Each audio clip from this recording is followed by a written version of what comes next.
So hi guys, welcome to my channel The U Factor. So I'm back with the part 3 of data mining and warehousing. आज हम पढ़ेंगे attribute subset selection. ठीक है. सो attributes क्या होते हैं वो आप सब जानते हैं. ठीक है. उन एट्रीब्यूट्स को आप एक सेट में रख देते हैं, एक ट्यूपल में रख देते हैं. ठीक है. उसके बाद आप उन चुनिंदा एट्रीब्यूट्स को ही सेलेक्ट करते हैं जो आपको आगे नॉलेज एक्सट्रैक्शन में हेल्प करे. ठीक है. जो आपको आगे टेस्टिंग फेज़ में हेल्प करे.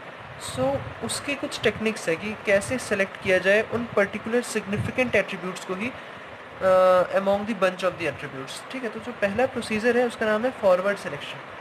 फॉरवर्ड सिलेक्शन इसमें तीन चीज़ों में मैं इसको बांट चुका हूँ. Initial level of attribute set, initially reduced attribute set और फाइनल रेड्यूस्ड सेट. ठीक है. इसमें क्या है, initial level of attribute set जो है ये आपको बंच ऑफ एट्रीब्यूट्स कंसिस्ट किया हुआ है. ठीक है. A1, A2, A3, A4, A5 ये एक बंच ऑफ एट्रीब्यूट्स है जो इनिशियली आपके पास है. इनिशियली जो रेड्यूस्ड एट्रीब्यूट सेट है, ठीक है, आपको क्या करना है, एक रेड्यूस्ड एट्रीब्यूट सेट बनाना है आखिर तक एंड वही एट्रीब्यूट्स को आपको आगे यूज़ करना है. ठीक है. कुछ एट्रीब्यूट्स इसमें से रिमूव भी होंगे बट इनिशियली क्या है, इनिशियली जो रेड्यूस्ड एट्रीब्यूट सेट है वो एक वॉइड है. अब यू डोंट नो कि इसमें से कौन से, जो इनिशियली आपको पता नहीं है कि कौन से एट्रीब्यूट्स का सिग्निफिकेंस कम है और कौन सा एट्रीब्यूट्स उतना सिग्निफिकेंस का नहीं है as compare to target attribute. एक टारगेट एट्रीब्यूट होता है, उसको हम रेफरेंस मानते हुए इन सारे एट्रीब्यूट्स को उसके साथ कंपेयर करते हैं और जिसका सिग्निफिकेंस बहुत ज़्यादा सिमिलर होता है उस टारगेट एट्रीब्यूट से हम उस एट्रीब्यूट्स को चूज़ कर लेते हैं और फाइनल रेड्यूस सेट में रख लेते हैं. तो इनिशियली तो आपको नहीं पता है कि जो फॉरवर्ड सिलेक्शन है ये एक टॉप डाउन अप्रोच है.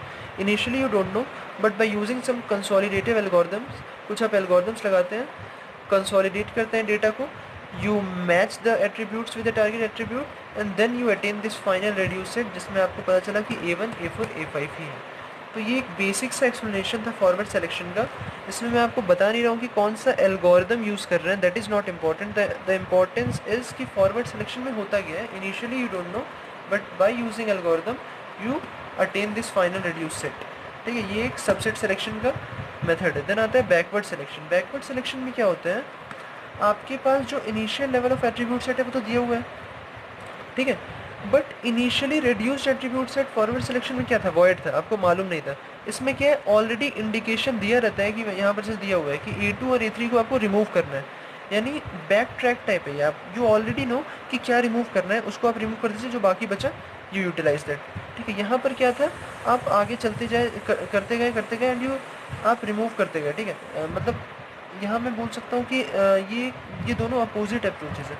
यहाँ पर आपने वो चुना जो सिग्निफिकेंट था. आपने A1 को देखा, ये सिग्निफिकेंट था, आपने रख लिया. A2 को देखा, नहीं था, नहीं रखा. A3 को देखा, नहीं था, नहीं रखा. A4 सिग्निफिकेंट लगा, आपने रख लिया. A5 सिग्निफिकेंट रखा, आपने रख दिया. ठीक है. बैकवर्ड सिलेक्शन में क्या है, आपने सिग्निफिकेंस नहीं देखा, आपने देखा कि कौन सा रिडंडेंट डेटा है, कौन सा फालतू डेटा है, कौन सा डेटा का सिग्निफिकेंस कम है, उन डेटा को हटा दिया. तो जो बच गया वो आपका हो गया फाइनल रेड्यूस सेट वाले एट्रीब्यूट्स. ठीक है. तो यहाँ पर क्या था, आपने देखा कौन सा डेटा सिग्निफिकेंट है उसको रख लिया, यहाँ पर देखा कौन सा फालतू है उसको हटा दिया. तो A1, A4, A5 अपने से बच गया. तो ये हो गया बैकवर्ड सिलेक्शन, ये हो गया फॉरवर्ड सिलेक्शन. जो तीसरा मेथड है उसका नाम है, ये हाइब्रिड मॉडल है. ठीक है. इसमें हम क्या करते हैं, हम साइमल्टेनियस फॉर्मेशन करते हैं फाइनल रेड्यूस सेट का यूजिंग बोथ फॉरवर्ड सिलेक्शन भी और बैकवर्ड सिलेक्शन भी. ठीक है. तो ये एक रोबस्ट मेथड है. इसमें क्या है, एट ए टाइम आप क्या कर सकते हैं, फाइनल रेड्यूस सेट को अटेन कर सकते हैं, क्योंकि आप एट ए टाइम रिमूव भी कर रहे हैं और अटेन भी कर रहे हैं. ठीक है. जो सिग्निफिकेंट डेटा एट्रीब्यूट्स हैं आप उसको ले भी रहे हैं और जो फालतू डेटा एट्रीब्यूट्स हैं आपको उसको हटा भी रहे हैं. तो एक ही स्टेप में you attain final reduced attribute set. अब जो चौथा और बेस्ट मेथड कंसीडर किया गया है उसका नाम है डिसीजन ट्री इंडक्शन. ये डिसीजन ट्री इंडक्शन एक तरीके का ट्री है और इसके जितने नोड्स हैं, अगर उस नोड्स में जितने डेटा एलिमेंट्स फिल्ड हैं वही data elements final reduce set में आएंगे. ये चीज़ें, यानी all the core attribute shown here A1, A4, A6 are reflected in induction procedure of decision tree. यानी ये इस डिसीजन ट्री के इंडक्शन प्रोसीजर में जो जो एट्रीब्यूट्स इसमें इन्वॉल्व हुए, जो जो एट्रीब्यूट्स इसके नोड्स में हैं, वही एट्रीब्यूट्स रिफ्लेक्ट होंगे आपको ये फाइनल रेड्यूस सेट में. तो ये था आपको decision tree induction and this is the more robust method as compare to previous three. Okay.